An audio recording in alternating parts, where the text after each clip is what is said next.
Money, it pretty much runs the world. But here's the thing. Most of us are playing the game without actually knowing the rules. So let's change that. We're going to crack the code on how it all really works. And no, you're not imagining it.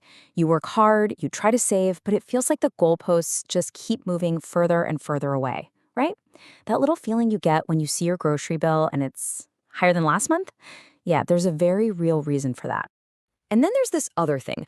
Most of us think of debt as, this huge burden, this weight that holds us down. But then you hear these stories about how the wealthy use it as a tool, as leverage to get even richer. I mean, how on earth is that even possible?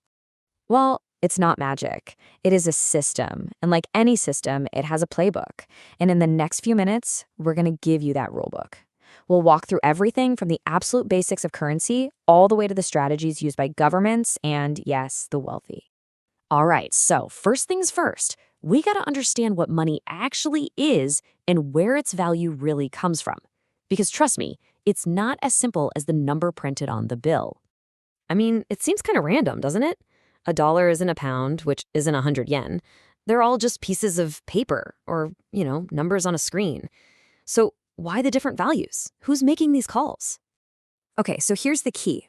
A currency's value is basically a reflection of the strength of, and the trust in, the economy behind it.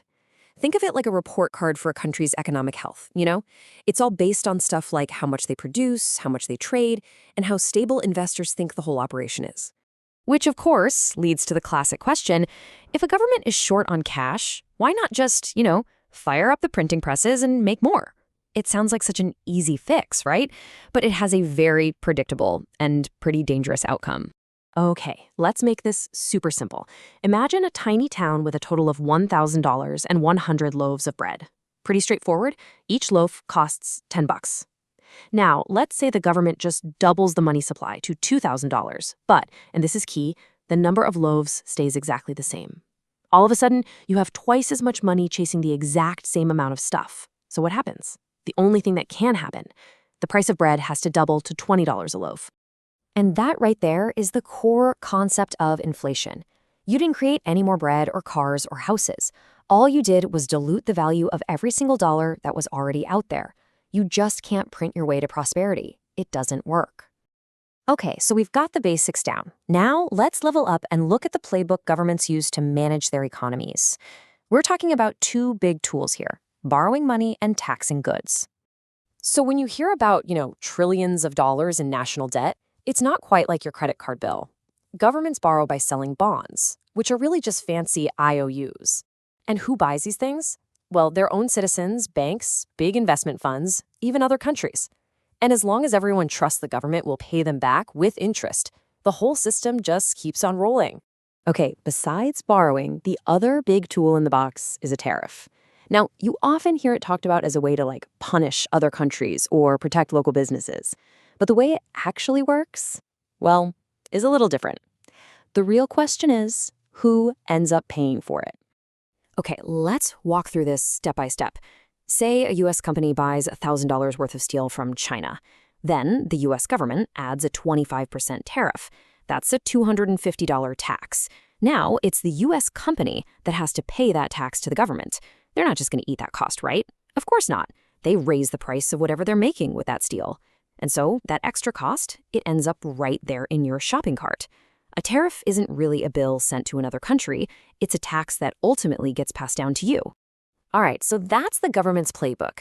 But there's a whole other playbook out there, the one used by the wealthy.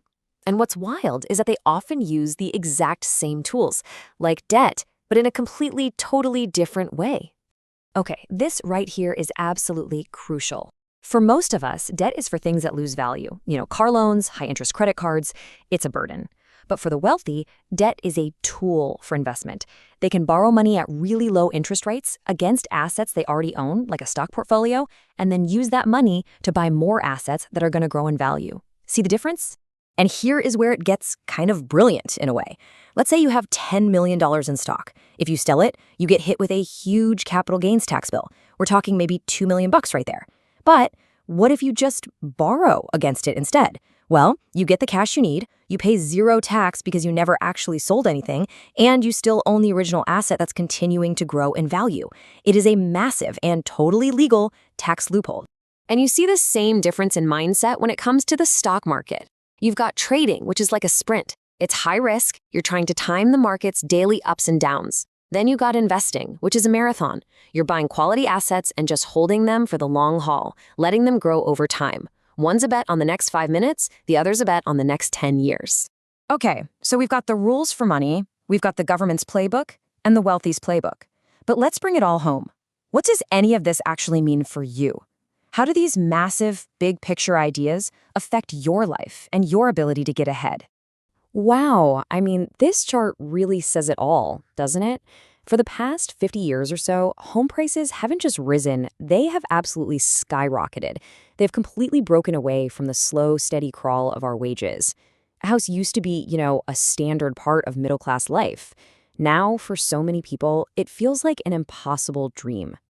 So why is this happening? Well, it's pretty much a perfect storm. You've got zoning laws in cities that restrict new construction, which limits supply. You've got investors treating homes like stocks, not places for people to live. You had years of super low interest rates that made borrowing easy and drove prices up even more. And through it all, our wages just haven't kept up. It's like playing a game where the entry fee just keeps getting higher and higher.